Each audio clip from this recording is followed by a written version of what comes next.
दोस्तों नमस्कार, मैं हूं दीपक और आप देख रहे हैं मुझे अनअकैडमी शिक्षा पर। वेलकम बैक टू अनअकैडमी शिक्षा। सैटरडे एक और जबरदस्त एपिसोड में हम आपके बीच आए हुए हैं इंडिया के एक बड़े टॉपर के साथ। तो सबसे पहले हम स्वागत करते हैं, हमारे साथ हैं प्रशांत सोनी जी। तो प्रशांत सोनी जी, आपका अनअकैडमी शिक्षा पर बहुत बहुत स्वागत है। Thank you sir, thanks for giving me this opportunity sir. बहुत ही जी बड़ी अपॉर्चुनिटी है जो मैं इतने बड़े प्लेटफॉर्म पे आ पा रहा हूँ और अपने एक्सपीरियंसेस को शेयर कर पाऊंगा। बिल्कुल प्रशांत जी, ये कहीं ना कहीं आपकी जर्नी है, आपका सक्सेस है, जिससे कि मुझे लगता है कि जब ये इंटरव्यू खत्म होगा एट द एंड काफी बच्चे इससे सीखेंगे और कहीं ना कहीं अपने आप को रिलेट करेंगे, क्योंकि हम सब लोग हैं जो गलतियां भी करते हैं, सीखते भी हैं। तो हमारा जो अनअकैडमी का ये मिशन है यहाँ पर कि जो भी हमारे सक्सेसफुल स्टूडेंट्स हैं उनकी क्या जर्नी रही है, उन्होंने क्या गलतियां की, क्या मतलब सुधारने की आवश्यकता है, उस चीज से अगर हम लोग कुछ सीख पाए तो ऑब्वियसली आपका ये इंटरव्यू हमारे बहुत बच्चों को मदद करेगा। और मेरा तो पर्सनली ये मानना है कि अगर एक दो बच्चे भी आपके इस बात से सुन के आगे बढ़ जाएं तो मुझे लगता है कि आपके सक्सेस और भी बड़े हो जाएगी ऐसे में। Yes sir. जी, तो प्रशांत सोनी जी के बारे में मैं आप लोगों को थोड़ा सा बता दूं कि इन्होंने मारी है हैट्रिक। और हैट्रिक कैसे मारी है, इन्होंने सीटेट क्वालिफाई कर लिया है 2 बार। तो मतलब अपियरिंग में ही इन्होंने जैसे ही अपनी डीएलएड अपनी बीटीसी इन्होंने कंप्लीट की, इन्होंने सीटेट क्वालिफाई कर लिया। सेकेंड टाइम अगेन जो रिसेंट आपका दिसंबर में सीटेट हुआ था वो भी इन्होंने क्वालिफाई किया है और वो भी 120 मार्क्स से क्वालिफाई किया है। लेकिन मन तो यहाँ पे मानता नहीं है टॉपर्स का, इन्होंने एक और एग्जाम क्वालिफाई कर लिया, यूपीटेट पेपर 1। यूपीटेट पेपर 1 भी इन्होंने 116 यानी कि 116 मार्क्स से क्वालिफाई किया। तो आई एम मतलब really very happy to take interview of mister Sushant ji, sorry Prashant ji. और यहाँ पर हम लोग शुरुआत करेंगे एक चीज से प्रशांत जी की, इतनी सारी सफलताएं हुई, इस पर हम आगे चर्चा करेंगे, स्ट्रैटेजी पे चर्चा करेंगे, कैसे तैयारी करनी है उस पे चर्चा करेंगे, आज के समय में बच्चे को क्या क्या चाहिए, ये 2 एपिसोड में चलेगा, सब कुछ पे चर्चा करेंगे। लेकिन सबसे जो अहम क्वेश्चन है कि प्रशांत जी, आपने टीचिंग को क्यों चुना, मतलब क्यों आपको ऐसा लगा कि आपको ये एग्जाम देना चाहिए? सर जो टीचिंग का जो है मेरा प्री डिसाइडेड नहीं था। अच्छा। मैंने वैसे ग्रेजुएशन किया है, मैंने बीटेक करी है कंप्यूटर साइंस में। ओके। तो मैं उसके उसके बाद मैं जॉब करना स्टार्ट किया और ड्यूरिंग माय बीटेक टाइम मैं एक एनजीओ से जुड़ा हुआ था, जी नेशनल सर्विस स्कीम, जिसका जी। एक पढ़ाकू सोसाइटी है। तो उस टाइम पे मैं स्लम्स के बच्चों को पढ़ा रहा था। और जब मैंने जॉब स्टार्ट करी तो उस टाइम पे मैं मेरा जो ऑफिस था उनका एनजीओ था, तो वहाँ पे भी मैंने बच्चों को पढ़ाना स्टार्ट किया। ओके। और कुछ टाइम बाद मैंने रियलाइज किया कि मुझे इस फील्ड में कुछ आगे जाना चाहिए। तो उसके बाद मैंने अपनी जॉब छोड़ी और यूपी ने जो डीएलएड निकाला था उसमें एडमिशन लिया। और उसके बाद मैंने अपने इस लाइन में प्रिपरेशन स्टार्ट करी। प्रशांत जी, मैंने बहुत लोगों का इंटरव्यू लिया है और आगे भी लूंगा, लेकिन स्टार्टिंग में ही इतनी मोटिवेशनल और इतनी इंपॉर्टेंट बातें आपने बताई है, वो मुझे लगता है कि मैं ही नहीं, जो भी व्यूअर्स, अभी जो भी बच्चे इस वीडियो को देख रहे हैं, ये तो जरूर उनके दिमाग में यहीं से शुरुआत हो जानी चाहिए कि आपके सामने एक ऐसा इंसान बैठा है जिसने टेक्निकल एजुकेशन की है और टेक्निकल एजुकेशन करने के बाद जॉब अपनी स्टार्ट की है। और जॉब को छोड़कर अभी के समय में आप सोच सकते हैं कि लोगों को जब जॉब मिलती है तो लोग कहीं से भी कैसे भी एक जॉब पकड़ना चाहते हैं, लेकिन उस जॉब को छोड़कर जब लोग एक एनजीओ के माध्यम से, जिसमें कि आप ये बोल सकते हैं कि यहाँ पर प्रशांत जी का कोई सेल्फिशनेस नहीं होगा, ऑब्वियसली इनको लोगों की मदद करने की ये चाह होगी, वहां से अगर टीचिंग की प्रेरणा मिलती है तो मुझे लगता है कि हम सब लोगों को ये जानने की जरूरत है कि टीचिंग कभी भी एक प्रोफेशन नहीं है, टीचिंग सारे प्रोफेशन को यस क्रिएट सर। करता है। जी, तो ये मतलब हमारे अंदर में ये वाली चीज होनी चाहिए। तो प्रशांत जी, यहीं पर मैं तुरंत एक चीज आपसे पूछना चाहूंगा कि अगर मैं या कोई भी टीचिंग करना चाहते हैं मेरे स्टूडेंट, तो क्या सोच के टीचिंग लाइन में, क्योंकि पैसा तो लोग कहीं भी कमा सकते हैं, टीचिंग लाइन में क्यों आना यस सर। चाहिए किसी को? एक बार आप अपने अपना सर व्यू जरूर बताइए। सबसे पहले तो कोई भी प्रोफेशन अगर हम सिलेक्ट कर रहे हैं जी तो सबसे पहले वो हमें उसमें मजा आना चाहिए। जी। क्योंकि अगर अगर हम किसी चीज को एंजॉय नहीं करते तो वो चीज हमारे लिए बोरिंग हो जाती है। परफेक्ट। तो जब मैं जॉब कर रहा था उस टाइम पे कहीं ना कहीं वो मेरे लिए बोरिंग हो रहा था, लेकिन जो एक चीज मुझे एंजॉय कर रहा था मैं, वो थी teaching. That's why I switch to teaching. और जी अगर कोई भी है, अगर वो आना चाहता है किसी भी फील्ड में, या जी टीचिंग हो या फिर कोई सी भी फील्ड हो, तो वो सबसे पहले ये चेक करे कि अगर उसे उस चीज में वो एंजॉय करता है। अगर उसे उससे बोल दिया जाए कि इस चीज को तुम्हें 24 घंटे करना है और वो 24 घंटे कर सकता है, जी तो वो चीज है कि वो पूरी लाइफ टाइम कर सकता है। जी और अदरवाइज अगर बिना किसी मन के, या फिर अगर आप किसी चीज को एंजॉय नहीं कर रहे हैं, जी। तो बड़ा ही मुश्किल होगा उस चीज को फॉलो करना या फिर उस चीज को कर पाना लाइफ टाइम। बिल्कुल, बहुत ही मोटिवेशनल, बहुत ही प्रेरक है ये बात। और ये चीज मतलब अगर प्रैक्टिकली इस चीज को लोग मतलब फील कर पाए तो यहाँ पर यस समझ सर। में आती है। मतलब कहीं पर भी आप कोई काम कर रहे हैं, आपने बड़ी अच्छी बात बोली कि 24 आवर भी अगर आप कर रहे हैं, उसके बाद भी अगर आपको नहीं लग रहा है कि आप काम कर रहे हैं, आपको मजा आ रहा है, आपको बर्डन नहीं लग रहा है, यस सर। तो सो दैट्स इट, आपको मिल गया आपका goal. I think that's what the thing. Yes sir. जी, तो ये बहुत ही बेहतरीन जर्नी आपने यहाँ पर स्टार्ट की, उसके बाद आपने कंप्लीट की। लेकिन जब आप एनजीओ में आप पढ़ा रहे थे या बच्चों की मदद कर रहे थे, ये देश की सेवा में लगे हुए थे, तो आपको ये क्यों लगा कि नहीं, आपको तो यहाँ पर टीचिंग करनी ही मतलब टीचिंग की डिग्री लेनी ही चाहिए, आप तो ऐसे भी कर सकते थे, टीचिंग की डिग्री लेनी ही चाहिए, ऐसा क्यों लगा? सर ऐसा था कि मैं जब वहाँ केवल एनजीओज में पढ़ा रहा था, तो मैं वहाँ बहुत लिमिटेड लोगों से मिल पाता था। हम्म, तो मुझे लगा कि अगर मैं इसमें प्रोफेशनल हूँगा, और ना मैं उनकी प्रॉब्लम्स को नहीं समझ पाता था। हम्म, बहुत से टाइम होते थे कि मैं समटाइम्स इम्पेशेंट हो जाता था, तो मुझे नहीं पता था कि किस तरह से इन बच्चों को डील करना है।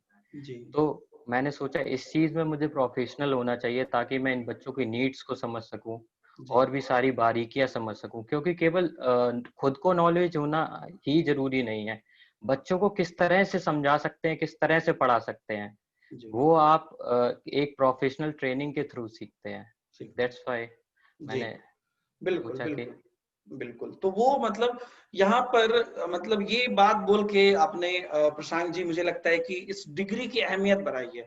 नॉर्मली आप देखेंगे, प्रैक्टिकल बात मैं बता रहा हूँ, नॉर्मली आप किसी से सुनेंगे बिकॉज सीटेट करना है तो बीएड कर लिया, बीटीसी कर लिया, डीएलएड कर लिया, डीएड कर लिया, और किसी तरीके से असाइनमेंट सबमिट कर दिया, इंटर्नशिप पे कुछ भी है, जितने सारे प्रोसेस हैं समाव कर लिया, सीटेट क्वालिफाई करो, टीचर बन जाओ। तो ये आपके इस बात से मुझे ये हिंट मिल रहा है कि आपने अपने ट्रेनिंग को कितना एंजॉय किया होगा। मतलब आपने ये नहीं सोचा है क्या कि बस चलो ट्रेनिंग करना है क्योंकि सीटेट करना है, ट्रेनिंग ही आपने इसलिए क्योंकि बिकॉज आप एक्चुअली प्रैक्टिकली एफिशिएंट होना चाह रहे थे। Yes sir. जी, तो ये ट्रेनिंग यहाँ पर एक क्वेश्चन आ जाता है जो बच्चे को आज भी फायदेमंद होगी। ये ट्रेनिंग कितनी इंपॉर्टेंट है जो हम करते हैं, और वो आगे एग्जाम के दौर में, जैसे कि हम सीटेट एग्जाम देते हैं उसके लिए कितनी इंपॉर्टेंट है, या यूपीटेट देते हैं उसके लिए कितनी इंपॉर्टेंट है, और आगे जब हम टीचर बन जाते हैं उसके लिए कितने इंपॉर्टेंट है, जो बच्चों ने ट्रेनिंग की है या जो बच्चे अभी अपियरिंग में है, कर रहे हैं। सर जैसा कि ट्रेनिंग के बीच में जैसे हम लोग अगर ट्रेनिंग कर रहे हैं, तो सीटेट के पॉइंट ऑफ व्यू से ऐसा है कि हम कई सारे सब्जेक्ट ऐसे पढ़ते हैं जो बाद में आके हमें सीटेट में तैयार करने पड़ते हैं। तो उस पॉइंट ऑफ व्यू से ट्रेनिंग के सब्जेक्ट्स हमारे लिए इम्पोर्टेंट है। और जो सबसे बड़ी चीज़ है ट्रेनिंग में, हमें वो चीज़ें सिखाई जाती हैं जो उन बच्चों के लिए नेसेसरी है। जी हमें ट्रेनिंग के बीच में इंटर्नशिप्स के भी मौके मिलते हैं, रियल टाइम इंटरेक्शन का मौका मिलता है, जिससे हम बच्चों को जान पाते हैं। हम्म, और काफी चीजें जब हम बच्चों को पढ़ाने जाते हैं, तो केवल हम नहीं पढ़ा रहे होते हैं, वो हमें भी पढ़ा रहे होते हैं। जी और उनसे हमें काफी कुछ सीखने को मिलता है कि किस तरह से किस तरह के बच्चे को हमें बताना है, समझाना है। क्योंकि हर बच्चे की एक यूनिक पर्सनैलिटी होती है, और जी हर बच्चे का एक चीजों को ग्रेस्प करने का तरीका होता है। जी तो इस तरह से काफी कुछ सीखने को मिलता है। और ट्रेनिंग के दौरान हमें हर तरह के बच्चों के बारे में बताया जाता है। जैसे साइकोलॉजी में हर तरह की सिचुएशंस के बारे में बताया जाता है। तो इस तरह से काफी कुछ सीखने को मिलता है पूरी जी। होल जर्नी तो में। मतलब वो मतलब एक ट्रेनिंग करना है बोल के कंप्लीट नहीं करना चाहिए, आपको मतलब एंजॉय करना चाहिए, आप ये तो मैसेज दे रहे हैं यस लोगों सर। को। जी, यस तो सर। बच्चे बच्चे इसको मतलब ये बोझ ना समझे कि हम ट्रेनिंग कर रहे हैं तो हमको यस सीटेट सर। करना है। आप उसको एंजॉय करिए और उस टाइम को ब्यूटीफुल बनाइए और बढ़िया से उसको आगे लेके चलिए। तो ट्रेनिंग एक बार मान यस सर। लीजिए कर ली, बच्चे ने भी ट्रेनिंग कर ली। अब आके यहाँ पर हम बात करते हैं, अब सीटेट एग्जाम देना है। तो प्रशांत जी, कंपटीशन तो बहुत ज्यादा है, इतने बच्चे एग्जाम दे यस रहे सर। हैं। और सच्चाई बात भी ये है कि अगर आप सीटेट की डिग्री भी लोग कर लेते हैं, उसके बाद भी कैपेबिलिटी है तभी आपको जॉब मिलेगी। अदरवाइज मैंने यस ऐसे भी सर। लोगों को देखा है 7-7 साल तक वैलिडिटी भी खत्म हो जाती है और बैठे रहते हैं। तो कहने का मतलब मेरा ये है कि आपको नहीं लगता सर कि इसमें बच्चों को, आप एग्जाम क्वालिफाई कर रहे हैं ये एक चीज है, लेकिन रियलिटी में आपके अंदर क्वालिटी होनी चाहिए, ये बहुत जरूरी है। Yes sir. तो उसके लिए जी, उसके लिए प्रशांत जी, जब हम सीटेट की तैयारी शुरू करते हैं तो एक बेसिक ओवरव्यू, इस पे हम डिटेल में भी चर्चा करेंगे सब्जेक्ट वाइज भी, लेकिन एक बेसिक क्या यस सर। सोच के किस स्ट्रेटजी से शुरुआत करना चाहिए या किस माइंडसेट से शुरुआत करना चाहिए। क्योंकि आप देखते होंगे, आपने भी ऑब्जर्व किया होगा, बच्चों के अंदर वेरिएशन है। बच्चे को कभी लगता है कि चलो यार, काफी लोग हैं कि चलो काम के साथ कर लेते हैं। ज्यादातर बच्चों के मुंह से मैं यही सुनता हूँ कि चलो यार कुछ नहीं कर रहे हैं, चलो बीएड करा दो, बीएड करा दो, अरे चलो सीटेट का एग्जाम दे दो, करा रहे हैं, कर रहे हैं। मतलब इसको किस हद तक सीरियसनेस होना चाहिए और क्या प्लान करके कैसे स्टार्ट करना चाहिए? इनिशियली तो सर जैसे कि मेरी एक लेक्चरर थे, तो वो कहते थे जब भी तुम किसी बच्चे को पढ़ा रहे हो या फिर कुछ भी कर रहे हो तो खुद को बच्चा बना लो।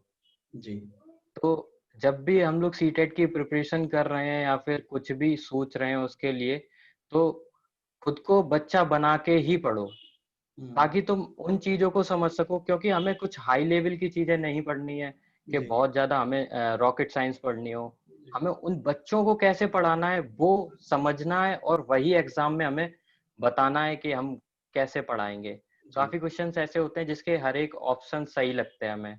जी तो उस टाइम पे हमें केवल यही सोचना है कि अगर हम इस तरह के बच्चे हों हम्म, तो हम क्या करेंगे, कि हमारे लिए क्या बेटर होगा। या जी फिर अगर हम इस तरह से इस सिनारियो में पढ़ रहे होते तो मेरे लिए क्या बेटर होता, और अगर मैं उस टाइम पे टीचर होता तो मैं इस बच्चे के लिए क्या कर सकता था। जी तो इस तरह से अगर हम पढ़कर स्ट्रेटेजी बनाएं, और ना जब भी पढ़ रहे हो तो एक बार में ऐसा ना सोचे कि मैं सारी चीजें पढ़ लूं या फिर समझ लूं। छोटे छोटे गोल्स बनाएं, जी और जो ट्रेनिंग के टाइम पे सारे सब्जेक्ट्स हैं उनको सीरियसली पढ़ें, जी और सारा कुछ बाद में इंटीग्रेट करके अपने नोट्स वोट्स प्रिपेयर करके तब एग्जाम को जी दें तो ज्यादा अच्छा है। जी जी। तो ये तो बिल्कुल एक एक स्ट्रीमलाइन बात आपने बोली। यहाँ पर मेरा इंटरेस्ट ये जानने में है कि प्रशांत सोनी जिसने हैट्रिक मारी है, उसने अपनी पहली तैयारी कैसे की, दूसरी तैयारी कैसे की, और कैसे दूसरी बार में back to back 2 attempt clear किए। थोड़ा सा अपने पहले तैयारी से आपने क्या सीखा, क्योंकि आपने दूसरी बार सर। भी सेम एग्जाम दी, आपने अपने मार्क्स को भी ग्रो किया और एक रेस्पेक्टेड मार्क्स लाया, यूपी टेट भी क्वालिफाई की। तो थोड़ा उस समय से बताइए, जब आपने ट्रेनिंग कंप्लीट की या आपने सीटेट के बारे में सोचा, पहली बार दिया, क्वालिफाई किया, और फिर वहां पे भी कुछ गलतियां हुई होंगी जिसको आपने बाद में सुधारा यस होगा। सर।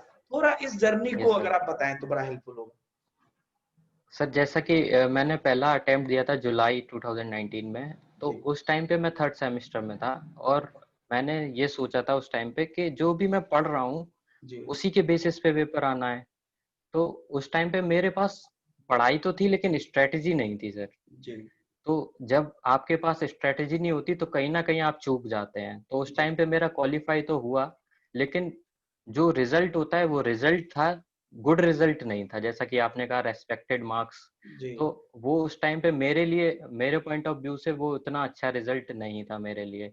ओके तो आफ्टर दैट मैंने सोचा कि मुझे एक स्ट्रेटेजी बनानी होगी और कुछ समझना होगा, और मैंने अनअकैडमी प्लस के बारे में सुना, उसका अच्छा अच्छा सब्सक्रिप्शन भी लिया। अच्छा और अच्छा वहाँ पे भी टीचर्स ने काफी हेल्प करी, जैसे ललित सर हैं, जी जी गरिमा जी मैम है, जी सौम्या जी मेहरा मैम है। हम्म, उन्होंने काफी हेल्प करी मेरी हम्म, स्ट्रेटजी तैयार करने में। और ना सबसे बड़ी चीज है कि वहाँ पे जा ऑप्शंस बहुत हैं। और भी सारे मैंने यूट्यूब्स पे भी टीचर्स को फॉलो किया, कुछ सारे स्टैंडर्ड बुक्स भी पढ़े, हम्म, और टाइम वेस्ट करने से बचा खुद को, कि हम्म, टाइम वेस्ट ना करूं। हम्म, और इस उस जुलाई 2019 से दिसंबर 2019 के बीच में मैंने एक स्ट्रेटेजी बना के पढ़ाई करी, और उसका मुझे रिजल्ट भी मिला। तो और उस टाइम पे पहली बार में भी आप क्वालिफाई तो किए थे, लेकिन जैसा आपने कहा कि यस सर। आप खुद सेटिस्फाइड नहीं थे, आपको मतलब बेस्ड ऑन योर एम आपको एक अचीवमेंट तक जाना था, एक लेवल था। तो यस सर। वहां पर आपकी क्या गलती हुई थी, मतलब आपको क्या लग रहा है? सर गलती बस यही थी कि एक प्लान नहीं था करिकुलम को जी। प्लान नहीं था पूरा। बेस्ट प्लान होना चाहिए किसी चीज को लेके। मैंने हार्ड वर्क किया था लेकिन स्मार्ट वर्क नहीं किया था। तो हम्म, उन चीजों को ध्यान में रख के मैंने नेक्स्ट टाइम अटेम्प्ट दिया, जी ताकि मैं मुझसे दोबारा वो गलतियां ना हो। जी। लेकिन उसके बाद भी ये तो आपका बड़प्पन है कि आप ऐसा सोच रहे हैं, लेकिन पहले अटेम्प्ट में भी आपने बहुत अच्छा किया, और दूसरे अटेम्प्ट में तो आपने मतलब तहलका ही मचा दिया। ये कहीं ना कहीं उस थिंकिंग का ही परिणाम है, क्योंकि नॉर्मली क्या होता है कि अभी बहुत बच्चों का एम है डेडलाइन क्रॉस करना। डेडलाइन है, यस डेडलाइन मेरा सर। क्रॉस हो गया, चलो हम मतलब कहने के लिए सर्टिफिकेट है, ठप्पा है मेरे पास। लेकिन जैसा कि पिछले कुछ देर से हम ऑलरेडी बात हम लोग कर रहे हैं प्रशांत जी की, वो मतलब मैटर यही करता है कि आपके अंदर एक्चुअल क्वालिटी क्या है और आप उसको इम्प्रूव कर रहे हैं कि नहीं कर रहे हैं। तो वो चीज थी, तभी आपने सेकेंड टाइम में किया। तो जब आपने सेकेंड टाइम में तैयारी की, अपने यूपी टेट भी क्वालिफाई किया, तो इस टाइम पे आपकी यस सर। तैयारी में आपने कुछ चीजें बताई, जैसे अन अकेडमी के बारे में, या आप जो टीचर्स के बारे में। यहाँ पर मेरा इंटरेस्ट और ये जानने में है कि जैसे कि बाकी चीजें कितना मैटर करती है, जैसे बुक्स है या प्रैक्टिस है या प्रीवियस ईयर है, ये कितना मैटर करती है? सर जब पढ़ाई करना स्टार्ट करते हैं तो सबसे पहले तो हमें कॉन्सेप्चुअल नॉलेज होनी चाहिए। कॉन्सेप्चुअल नॉलेज जब तक नहीं होगी तब तक हम उन चीज़ों को समझ ही नहीं सकते हैं। जी तो बुक्स उस टाइम पे बहुत ज़रूरी हैं, बुक्स को साथी बनाना बहुत ज़रूरी है। और जब एक बार हम कॉन्सेप्चुअल नॉलेज कर चुके हैं तो उस जो एग्ज़ाम हमें देना है, कोई सा भी एग्ज़ाम देना हो, तो उसके प्रीवियस ईयर पेपर्स लगाना बहुत ही ज़रूरी है। क्योंकि उनसे हमें पता लगता है कि एग्जाम में एक्चुअल चीजें आने क्या वाली हैं, कि हमसे पूछा क्या जाने वाला है। और जब आप वो प्रीवियस ईयर क्वेश्चन पेपर्स कर लेते हैं, तब आप अपनी प्रैक्टिस को बनाए रखने के लिए आप प्रैक्टिस पेपर्स करिए। और जो क्वेश्चन आपको लगता है कि अगर इसमें मुझे प्रॉब्लम हुई है, तो अपनी कॉन्सेप्चुअल नॉलेज को रिवाइज करिए, फिर से समझिए उस कॉन्सेप्ट को। इस तरह से एक साइकिल बना लीजिए जो आपको लगातार फॉलो करते रहने हैं अंटिल द एग्जाम। और एग्जाम के बाद भी इन चीजों को हमें फॉलो करते रहना है, क्योंकि एग्जाम क्रैक करने के बाद हमारी जर्नी खत्म नहीं होती है। जर्नी हमारी टीचर बनने के बाद भी खत्म नहीं होती है, क्योंकि हमें लाइफ टाइम, अगर हम टीचर हैं तो हमें लाइफ टाइम लर्न करते ही रहना है, कुछ ना कुछ पढ़ते ही रहना है। जी जी बिल्कुल।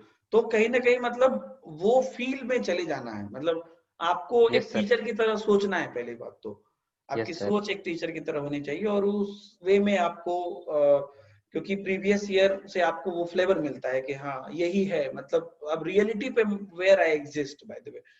और यस सर। प्रैक्टिस सेट में आपको ऑलरेडी पता चल रहा है कि अब नए नए क्वेश्चन हैं, अलग अलग चीजें हैं। तो लेकिन अभी का कुछ चीज में, चूंकि आप अभी रियलिटी से काफी, मुझे ऐसा प्रतीत हो रहा है, काफी ऑब्जर्वेशन है आपका। अभी एजुकेशन सेक्टर में काफी सारी चीजें चल रही है। अगर 20-30% चीजें अच्छी है तो बहुत चीजें मतलब ऐसे भी है, यस सर। हवा में भी है, जिसमें कि मैंने ऐसा गौर किया है। अभी जैसे बहुत सारे वीडियो जाते हैं, मैं अक्सर देखता हूँ, 15 मिनट में 500 क्वेश्चन, इससे बाहर आपको एग्जाम में नहीं आएंगे। मतलब यूट्यूब पे खास करके अगर आप बात करें, कई चीजें चलती है, और नॉर्मली इसके बारे में कोई बात नहीं करता है प्रशांत जी। सब लोग किसी को मन यस हुआ सर। देखा, वीडियो में गाली दे दिया या कमेंट में कुछ लिख दिया, इसके बारे में कोई चर्चा नहीं कर रहा है। मैं आज एक प्रश्न ये उठाना चाह रहा हूँ प्रशांत जी, कि बच्चे का टाइम या बच्चे का जो स्ट्रेटजी है, बच्चे का प्लान है, ये सारी चीजें इम्पैक्ट कर रही है। बच्चे इससे कैसे बचें? उनको क्या कैसे समझना चाहिए कि अपनी क्लियरिटी नहीं है? देखिए, जब बच्चे तैयारी कर रहे हैं तो वो उतने मेच्योर नहीं है कि वो उतना क्लियर कट हो जाए कि हाँ ठीक है, मेरे लिए यही ठीक है, नहीं ठीक है। कई बार वो दिग्भ्रमित हो जाते हैं। अब एक ही चीजें 4 जगह यस से सर। देख रहे हैं, अलग अलग प्रकार से चीजें आ रही है, कुछ चीजें शॉर्टकट मिलती है, मजा आता है, लेकिन बाद में पता चलता है कि ये तो वो भी टाइम बर्बाद हो गया।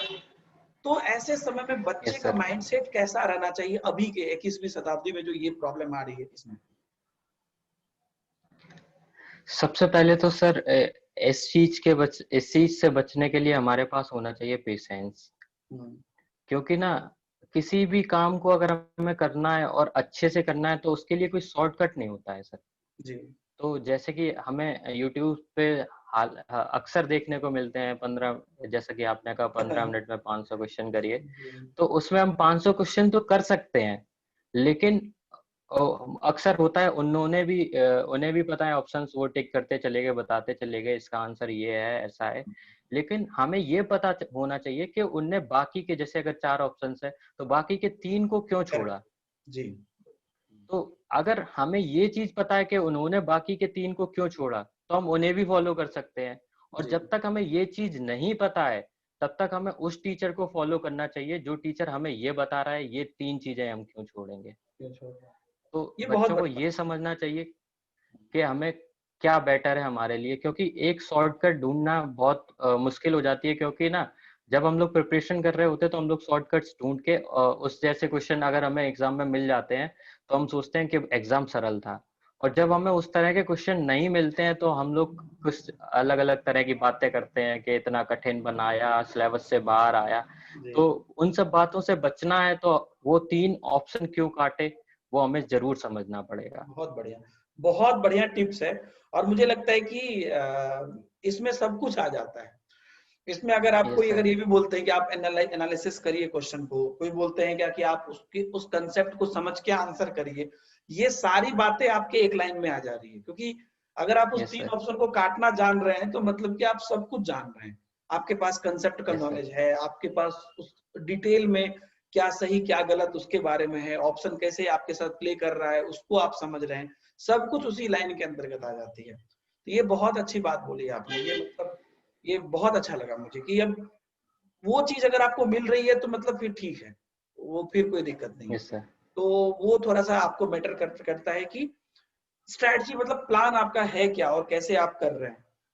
और अभी देखिएगा कि और चूंकि सोशल नेटवर्क का जमाना है, इंटरव्यू नॉर्मली जब होते हैं तो बड़ा ट्रेडिशनल होते हैं, लेकिन मेरा यहाँ पर क्वेश्चन ये है, अभी जैसे देखिए फेसबुक पे, व्हाट्सएप पे, टेलीग्राम पे जम के ग्रुप बनते हैं, हमेशा ग्रुप बनते रहते यस हैं सर। बच्चों के मोबाइल में। Yes sir. अच्छा, बच्चे का एक और है, जैसे आपने कहा कि सर प्रैक्टिस सेट और ये अनिवार्य है, लेकिन उसका भी तो कोई लिमिटेशन होगा। अभी दिन भर बच्चे आप देखिएगा हर जगह पे पीडीएफ के चक्कर में परेशान रहते हैं कि सर पीडीएफ नहीं मिल रहा है, वो पीडीएफ, वहां कोई बोला कि किसी को पीडीएफ चाहिए कमेंट करो, 1000 कमेंट आ गया कि टेलीग्राम ग्रुप में पीडीएफ चाहिए। मतलब मुझे लगता है प्रशांत जी की एक एक बच्चे के मोबाइल में कम से कम 50-50 हजार क्वेश्चन के पीडीएफ होंगे। एक एक पीडीएफ में 500 क्वेश्चन, 200 क्वेश्चन, इतने वन लाइनर, इतने ये सब में है। और मुझे नहीं लगता है कि किसी बच्चे ने उसको दोबारा उल्टा के भी देखा है एक बार ग्रुप से निकालने के यस बाद। सर। तो यहाँ पर आपका क्या सजेशन है बच्चे को कि क्या लिमिटेशन होना चाहिए? प्रैक्टिस के नाम पर दिन भर उसमें परेशान रहे, अपने डेप्थ ना बढ़ाएं, या कैसे क्या प्लान बनाए? सर एक चीज होती है कि हमें अगर कोई चीज पानी है तो हमें हर चारों तरफ भागने से अच्छा है कि हम एक रास्ते पे चलते रहें।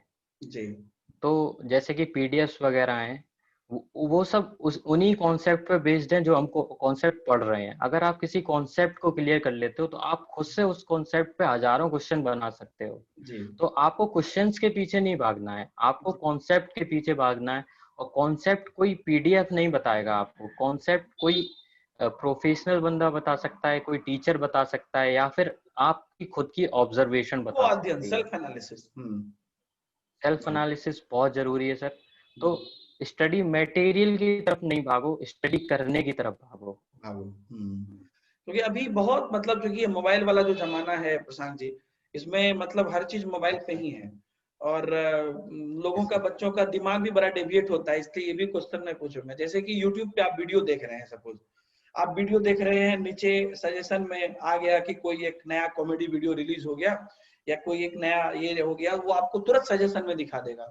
या कोई रिलेटेड चीज है जिसमें बड़ा यस सर। आकर्षक थंबनेल लगा रहता है, तो वो सब क्या करते हैं कि अक्सर मैं बच्चे को देखता हूँ, वीडियो देखते देखते तुरंत उसकी तरफ अट्रैक्ट हो जाते हैं, और अपनी जो मान लीजिए 30 मिनट की या 20 मिनट की कोई आप पढ़ाई कर रहे हैं, उसको छोड़ के वो चले जाते हैं उस यस सर। पे, और फिर वो कब तक चलेगा कोई नहीं जानता है।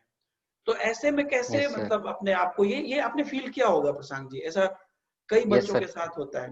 तो मतलब आप जो करने, जैसे आप मोबाइल खोले, आपको था कि आप सपोज कि आप एकेडमी ऐप खोलने वाले हैं, या आप यूट्यूब खोलने वाले हैं, या आपके मोबाइल में कोई मटेरियल है वो देखने वाले हैं, आपको व्हाट्सएप का नोटिफिकेशन दिखा, आप चले गए ग्रुप चैट में, आप चैट कर रहे हैं, चैटे कर रहे हैं, बोलते हैं चैटे कर रहे हैं, यस उसके सर। बाद आप कुछ देर यूट्यूब पे चले गए, यूट्यूब कर रहे हैं।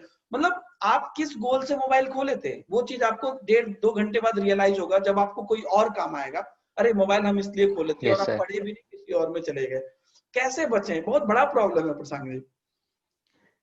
सर सबसे पहले तो डिसिप्लिन की बात करते हैं। तो जी जब हम लोग ऑनलाइन स्टडीज कर रहे हैं तो हमारे पास डिसिप्लिन होना बहुत जरूरी है। जी क्योंकि जब हम लोग ऑफलाइन स्टडीज करते हैं तो वहाँ पे हमारे ऊपर बहुत से लोग होते हैं जो हमें डिसिप्लिन करके रखते हैं। जी और ऑनलाइन स्टडीज के टाइम पे हम खुद डिसिप्लिन्ड होने चाहिए, खुद सेल्फ मोटिवेटेड होने चाहिए। जी और इन सब चीजों से अगर बचना है तो जैसा कि मैंने कहा था, छोटे छोटे गोल्स बनाएं। तो एक गोल ये भी रखो कि मुझे इतने घंटे पढ़ना है, कि इतने घंटे से पहले मैं कोई दूसरी वीडियो नहीं खोलूंगा, या फिर मैं जिस टीचर को फॉलो कर रहा हूँ या फिर कोई बुक पढ़ रहा हूँ तो उसी में रखूंगा। ठीक है। और अगर इस बीच में अगर आप ऐसा कुछ लगता भी है कि ये वीडियो मुझे देखनी चाहिए या फिर ऐसा करना चाहिए, क्योंकि आजकल टाइटल ऐसे होते हैं कि इतने फैसिनेटिंग होते हैं कि मतलब आप खोल ही दोगे वो video. With in a second तो आपका मतलब वो हार्मोन्स आपको मजबूर कर देता है उस पर क्लिक करने के लिए। यस सर, तो उन सब चीजों से बचने के लिए यही है कि डिसिप्लिन रखो अपने आप को, अपने गोल को ध्यान में रखो कि मुझे मेरा ये गोल है, और खुद को मोटिवेटेड रखो कि मेरा एम क्या है। जी बिल्कुल बिल्कुल, ये एक जरूरी बात है। और यही लोग बोलते हैं, मतलब डिस्कशन होती है पढ़ाई पे, स्केड्यूल पे, किताब पे, इस पे, ये मुझे लगता है कि सबसे बड़ा डिस्टरबेंस है, इस पे डिस्कशन ही नहीं होती है। और वो लोग बस यस अपने सर। आप में डिस्टर्ब हो रहे हैं, फिर रियलाइज कर रहे हैं, फिर डिस्टर्ब हो रहे हैं, ये चीजें चल रही है। लेकिन इसको मुझे लगता है कि एक ही लाइन में आपने बहुत सही बोल दिया कि आप एक पूरा सोच लीजिएगा, अगर मुझे इतनी देर पढ़ना है तो पढ़ना है, और वो वही पढ़ना है, उसको बाद में देख लेंगे, लेकिन अभी हमको वही काम करना है। ये स्केड्यूल यस मेरा सर। होना चाहिए जी। तो ये पूरी प्लान बच्चों का होगा, तभी बच्चे आगे निकल पाएंगे। प्रशांत जी, हमारे पास और बड़े मेजर क्वेश्चंस हैं, जैसे कि आपने अनअकैडमी में पढ़ाई की, तो अनअकैडमी के बारे में भी मैं थोड़ा क्वेश्चन आपसे पूछूंगा कि अनअकैडमी पर कोई तैयारी कर रहा है तो उसमें भी कई सारे चैलेंजेस हैं, उसको बच्चे कैसे रिजॉल्व करें। या और भी क्वेश्चंस हैं कि सब्जेक्ट वाइज भी हम आप पर बात करेंगे, क्योंकि कुछ बच्चे को ये सब्जेक्ट टफ लगते हैं, वो टफ लगते हैं, सब काफी सारी चीजें हैं। लेकिन आज के एपिसोड का यहाँ पर हमारा टाइम हो रहा है, तो अगले एपिसोड में दोस्तों, बच्चों, आप लोगों को प्रशांत जी के द्वारा ये जानने को मिलेगा। और बहुत इंपॉर्टेंट ये दोनों फैक्टर हैं, चीजें हैं। तो आज की जो हमारा ये वीडियो रहा, मुझे लगता है कि काफी ऐसी चीजें, साइकोलॉजिकल चीजें प्रशांत जी ने बताई, अगर आप आज से, अभी से अगर इसको इम्प्लीमेंट कर देते हैं, तो एक प्रॉपर स्ट्रेटजी के साथ और एक प्रॉपर डिसिप्लिन के साथ आप अपने प्लान को आगे लेके चलते हैं। बहरहाल प्रशांत जी कल आपको, कल के एपिसोड में और भी सब्जेक्ट पे, टॉपिक पे चीजें बताएंगे जिसको कि आप इम्प्लीमेंट कर सकते हैं। तो मैं तो कहता हूं कि आप नोटबुक लेके अपना प्लान बनाइए और कल के वीडियो का इंतजार करिए, पूरी चीजों को देखिए। अगर आप, ये वीडियो आ चुकी है तो पार्ट 1 पार्ट 2 दोनों देखिए और पूरे अच्छे तरीके से अपने प्लान बनाइए। प्रशांत जी, आपको इस वीडियो के लिए बहुत बहुत धन्यवाद। हम मिलते हैं आपसे अगले एपिसोड में। बहुत ही उम्दा और साइकोलॉजिकल बातें आपने बताई, जिससे कि मुझे लगता है कि बच्चे थोड़ा सा साइलेंस होकर अगर समझ जाएं तो उनके पास एक अच्छी स्ट्रेटजी ऑटोमेटिकली आ जाएगी। तो बहुत बहुत धन्यवाद आपको इस यस सर। वीडियो में आने के लिए। आपसे मिलते हैं हम अगले एपिसोड में भी sir. Thank you sir. Okay, चलिए, थैंक यू प्रशांत जी। दोस्तों, आप सब लोगों को भी धन्यवाद। मिलते हैं कल एक और नए वीडियो में। अपने माता पिता का सम्मान करें, बड़े बुजुर्गों का ख्याल रखें, सबों के साथ प्यार बांटें। मिलते हैं, बाय बाय, जय हिंद।